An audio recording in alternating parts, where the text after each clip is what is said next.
Morning, everyone. Welcome to today's adult discussion class for the Orange County Buddhist Church and the Vista Buddhist Temple. My name is Janis Hirohama, and I'm a minister's assistant at OCBC. I'll be presenting this summer adult discussion class. Between the Obon special service in July and the resumption of our regular services after Labor Day, we have these study sessions in place of our usual Sunday family services. Our format for these is more informal than for a regular service. We start with a short service with chanting, and then we move into the presentation, and then Anne will turn the camera off and we will have the discussion. So let's begin with Gassho. Namo Amida Butsu, Namo Amida Butsu, Namo Amida Butsu, Namanda Butsu, Namanda Butsu, Namanda Butsu. Today we'll be chanting the Juseige, and the text is on the screen, or if you have your service book, you will find it on page 39. So let me put on my screen sharing.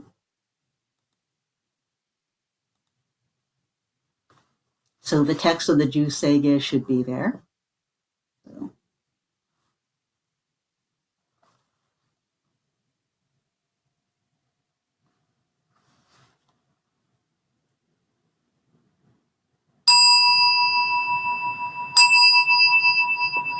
Gagon Chosegan Ishimu Jodo Shigan Fumanzo Seifujo Shogak Gao Muryoko Fuidai Seshu Fusai Shobingu Seifujo Shogak Gashijo Butsudo Myosho Chojipo Kukyo Mishomon Seifujo Shogak Ryokujin Shonen Joeshu Bongyo Shigumu Jodo Isho Teninshi Jinriki and Daiko Fusho Musaido Shoujo San Kumyo Kosai Shuyakunan Kaihi Chi Egen Meshi Konmo An Heisokusho Akudo Tsudatsu Zen Shumon Kosojo Manzok Iyoro Jipo Nichigatsu Shujuki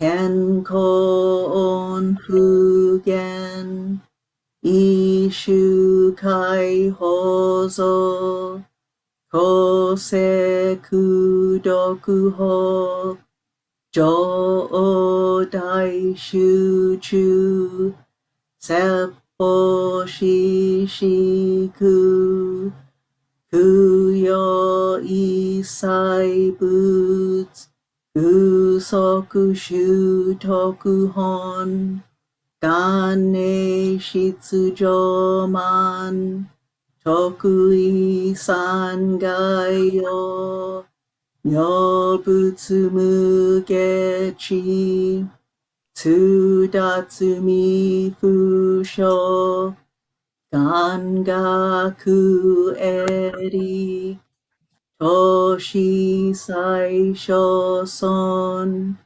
Shiganyakoka Daisen Okando Toku shotenin to uchin myoke namandabu namandabu namandabu namandabu namandabu namandabu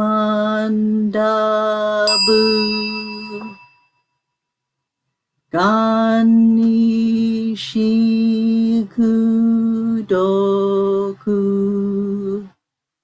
yodo seisai dohon bodaishin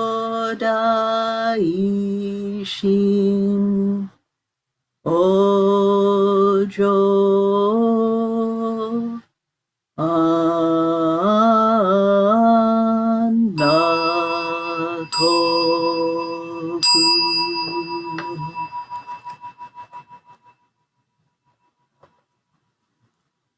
Namanda boots, namanda boots, namanda boots, namanda boots, namanda.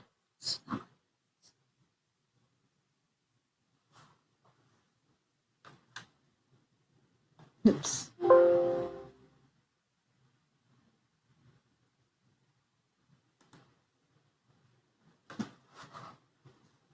Thank you, everyone. Even though I couldn't hear you, I know that you were chanting, and I could just feel the energy of us all chanting together. Let's move on to my presentation today, which is on beginner's mind. So let me bring up the screen share again.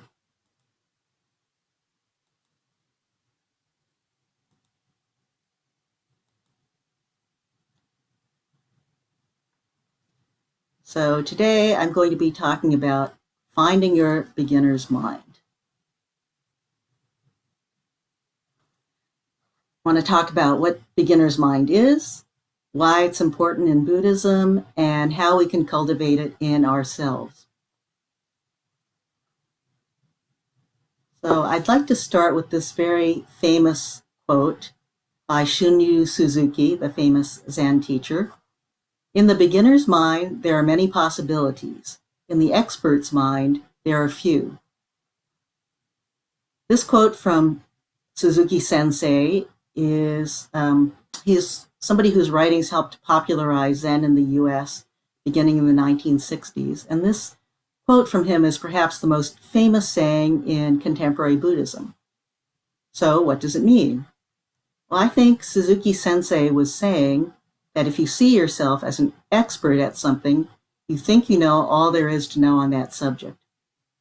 So your mind is full of fixed beliefs and preconceptions, and when you look at a situation, you see it through that lens. You've narrowed the possibilities down to what you already know and not what you don't know. But if you see the situation through the eyes of a beginner, you don't think that you have all the answers. You're looking at it with fresh eyes, with no preconceived notions. Your mind is open to seeing many interpretations and possibilities.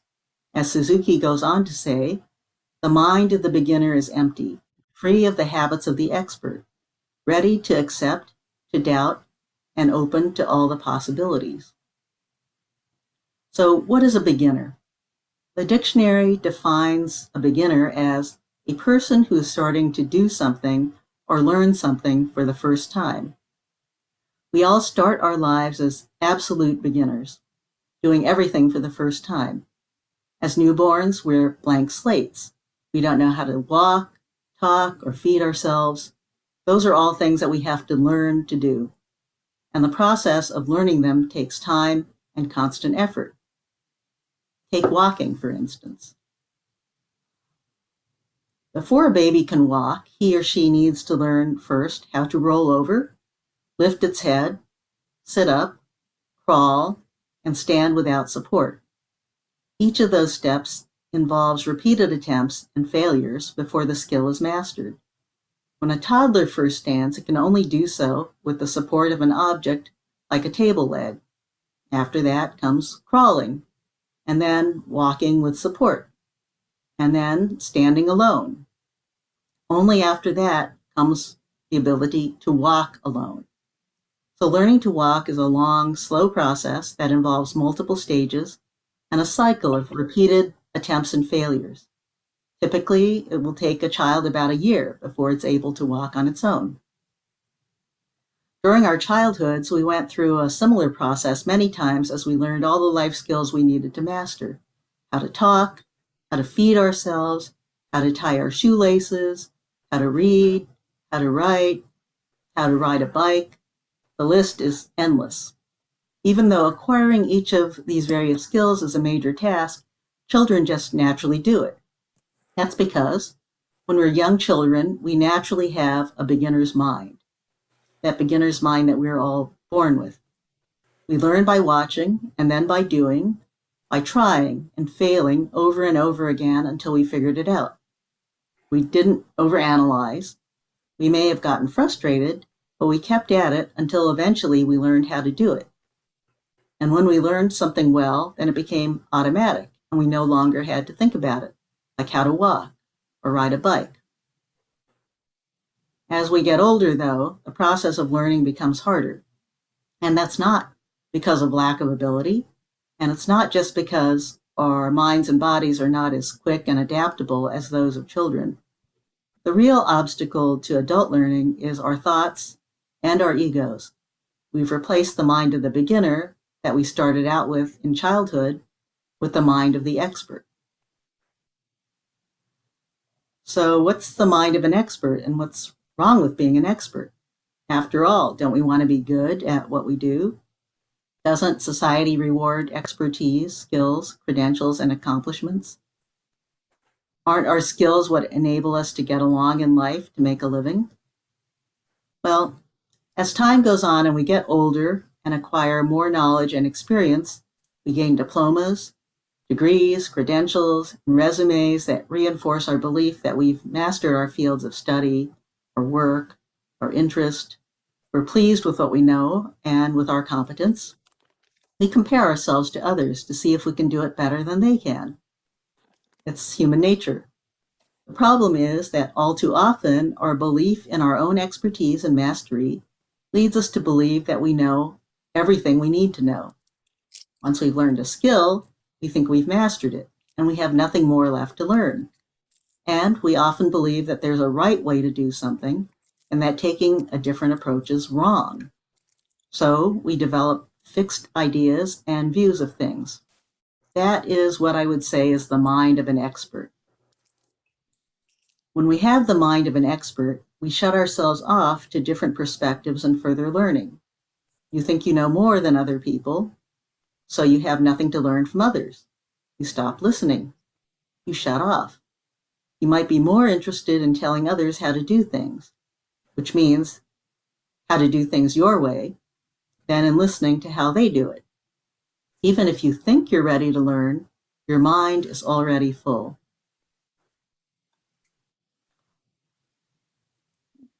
There's a famous Zen story of the overflowing teacup. Perhaps you're familiar with it. An eager student comes to learn from a Zen master. When he first meets the master, the student begins talking, trying to impress the master by showing how much he knows. So he talks and he talks, while the master sits silently and listens. After quite some time, the master suggests that they have some tea. The student continues to talk while the master makes the tea. When the tea is ready, the master pours the tea into the student's cup. The master continues to pour as the teacup fills and then overflows. Astonished, the student says to the master, "The cup is overflowing. Surely it cannot hold any more tea." The master says to the student, "You ask for teaching, but like this teacup, you are full of your own ideas and beliefs, so nothing more can go in. How then can I teach you unless you first empty your cup?" A person with the mind of an expert has a full cup. There is no room to learn more. Something changes in the way you look at things when you think you're an expert. Your mind is full of preconceptions that color the way you see things and think about them. You don't necessarily see the whole picture. Instead, you see what you expect to see. One description explains it as, fewer aspects of a situation are questioned and more are assumed.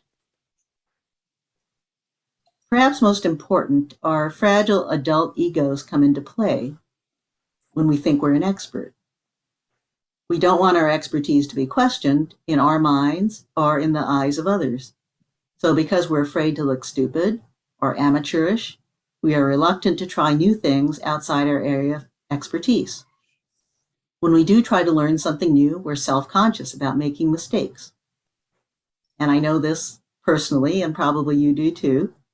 When I was in my 30s, I had the opportunity to take piano lessons. I love music, and I had always dreamed of playing the piano, so I jumped at the chance. But during my lessons, whenever I hit a wrong note, I would pause and say, sorry, or ugh, even though my teacher told me that when you make a mistake, you shouldn't stop, you should just keep playing. I didn't practice at home as often as I should have either, partly because I thought that playing the skills and simple songs like Frere Jacques were boring. But to be perfectly honest, I probably found them boring because I thought they were childish and beneath me. To make up for my lack of practicing, I bought books on beginning piano. I retreated to my comfort zone, which was book learning. I knew that I was good at learning things from books, which is something I'd done successfully for most of my life. What I didn't recognize is that you don't learn how to play the piano by reading books. You learn to play the piano by playing the piano.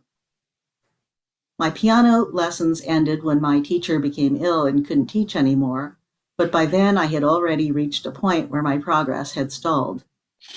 I couldn't help but notice that the student who had the time slot just before me and who started taking lessons at the same time I did was making terrific progress and was playing so much better than me. And she was 9 or 10 years old.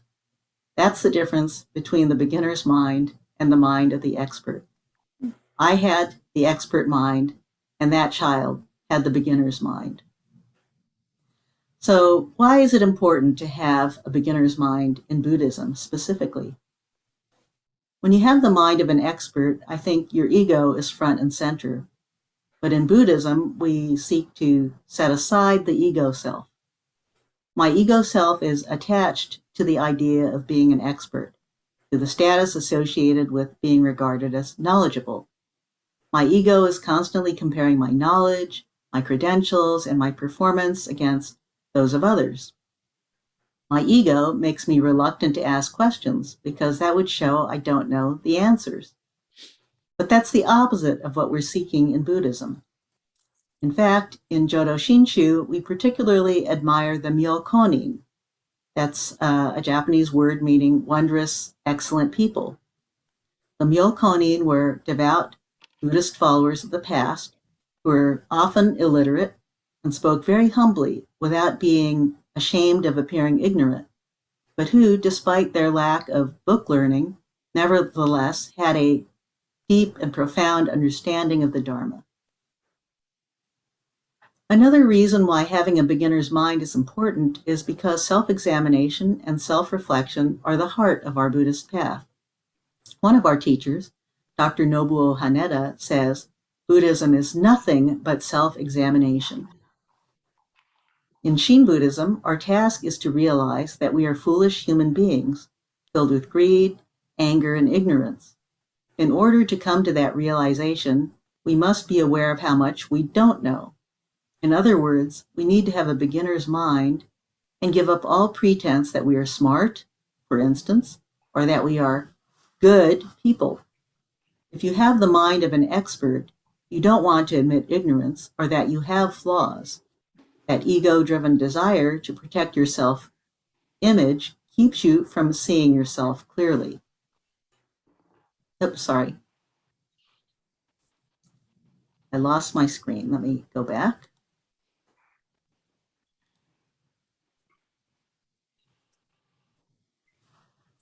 Furthermore, when you have the mind of an expert, you think you can attain enlightenment through your own efforts.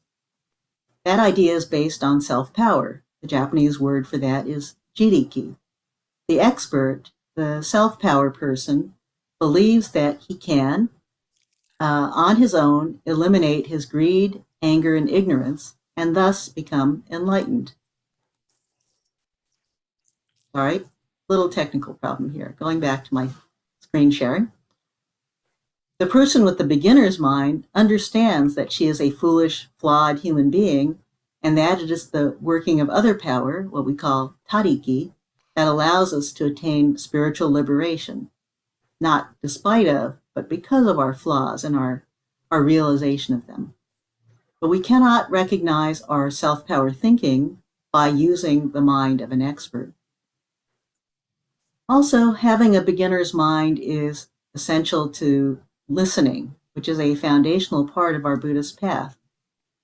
When one asks what Jodo Shinshu practice is, one traditional answer is listening. The Japanese term is monpo, meaning literally, listen to the Dharma. Monpo means more than just hearing, that is, taking in sounds.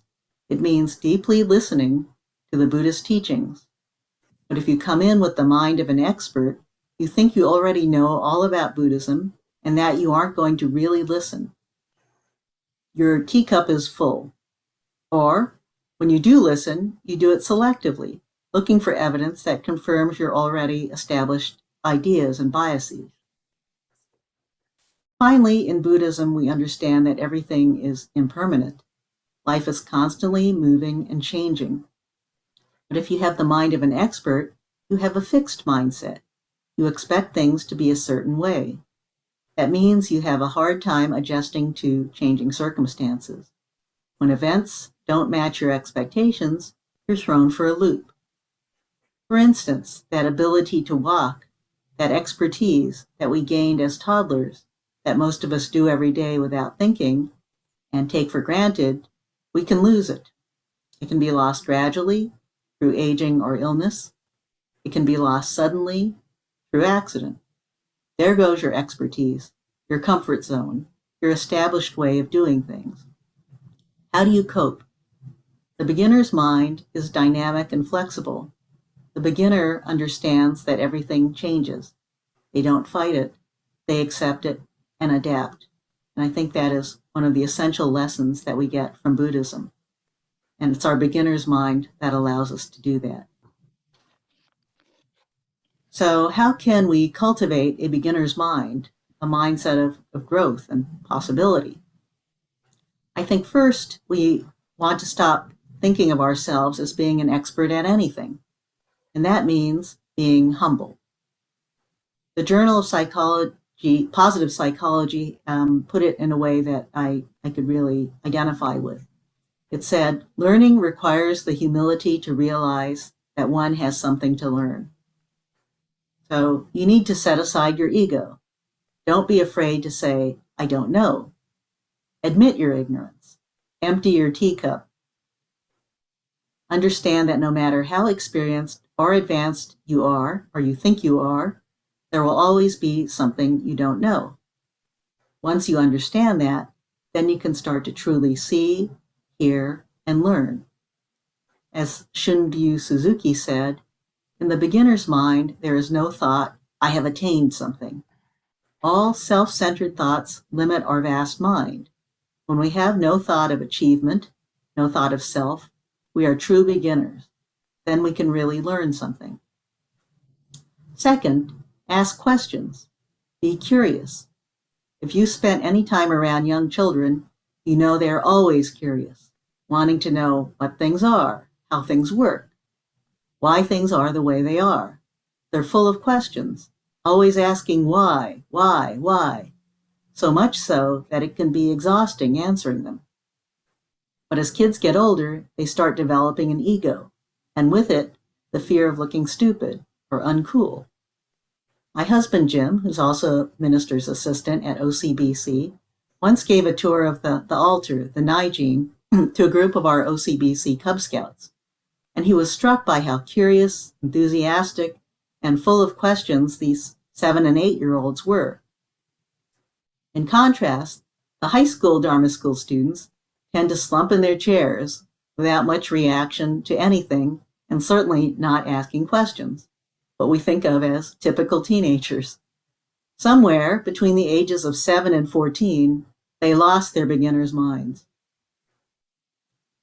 Third, commit yourself to a lifetime of learning. Many of you probably remember our Dharma friend Sachi Ochiai, who was a longtime member of OCBC. She passed away last year at the age of 101. When my husband and I took our first Buddhist education class at OCBC back in 2006, Sachi, who was then in her late 80s, was there taking the class. We soon learned that Sachi signed up for many BEC classes. She had taken Intro to Buddhism classes multiple times, might have been maybe every time they were offered. Sachi never thought she knew it all. She told us that each time she took the class, it was different, and each time she learned something new. In her 80s and 90s, after a lifetime as a Jodo Shinshu Buddhist, and after decades of attending services and taking classes and going on Buddhist retreats, she still had the beginner's mind. That was an inspiration to me from the very beginning, and the example and the memory of Sachi inspires me to want to keep learning. Fourth, we need to stop being afraid of failure. Step out of your comfort zone by embracing the discomfort of making mistakes. Stop trying to be perfect. Don't worry about what other people think of you. Practice without fear of failure. It is through trial and error, repeated failure, that you learn. So I have a story for you here. This is an example of the importance of practice. It's a true story. A ceramics teacher told half his class that they would be graded on the quantity of the art that they produced. So 50 pounds would get you an A, 40 pounds would get you a B, and so on. The other half of the ceramics class was told that they'd be graded on quality. To get an A, they just had to produce one perfect pot. Weeks later, at the end of the class, the teacher surprised the students by evaluating the quality of all the work produced by all the students. And what he found was that the highest quality work was done by the quantity group. Why was that? It was because the quantity group was actually producing work. They practiced, they made mistakes, they started making a new item. They did this many times and got better each time. And, that wasn't their goal. What they were doing was just trying to produce, as many pots as possible so they can get an A. But through that process, they improved.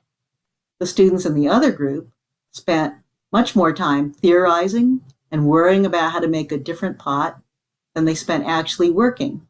And what happened was they ended up with an inferior piece at the end. One of my favorite musicians is Rhiannon Giddens. She's a folk musician, and she received a MacArthur Genius Grant.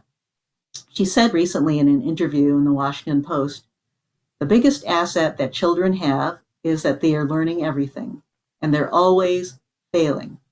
When we become adults, we've gotten good at something, such as our chosen career. So to suck at something is actually painful, and we don't really like that sensation." For me, that was my biggest lesson. When I went to Oberlin College, I didn't know how to read music.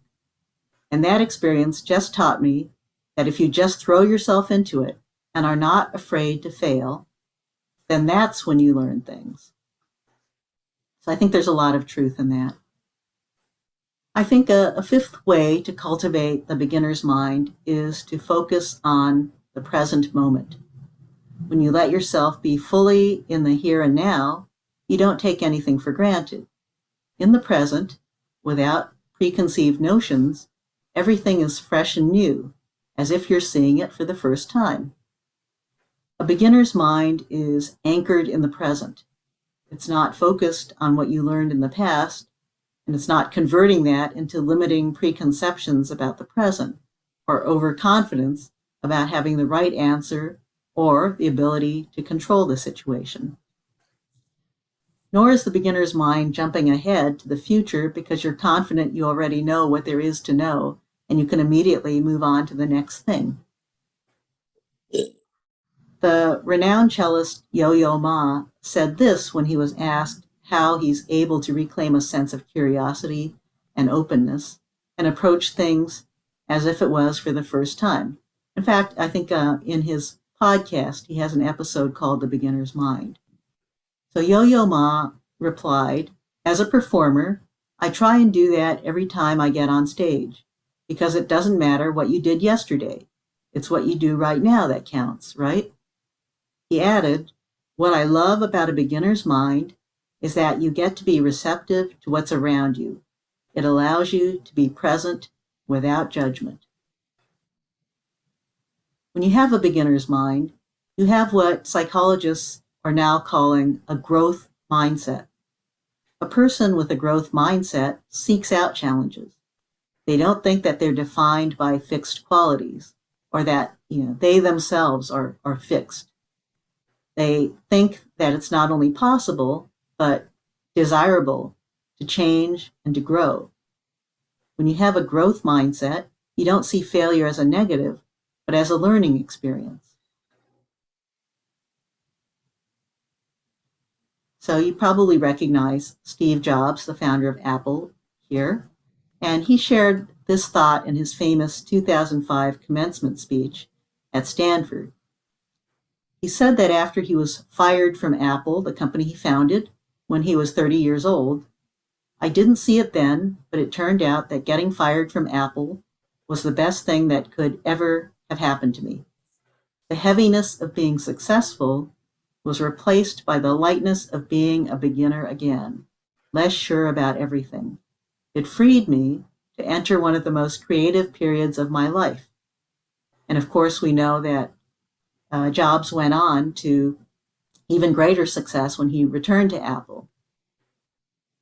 And also, as many of you might know, Steve Jobs considered himself a Buddhist, and he was a student of Zen from the time that he was a young man. So I think that his Buddhist outlook may have really helped him to understand the importance of having a beginner's mind. So for me, Steve Jobs' words sums up the limitations of having expertise and outward success, the insecurity and the discomfort at the thought of failing, and ultimately how starting over can give us the freedom to learn and to grow. So I hope that all of us can seek to recover our beginner's mind. So that concludes my presentation, and we are going to be turning off the, we're going to be turning off the recording and moving into the discussion and Q&A part of our session today.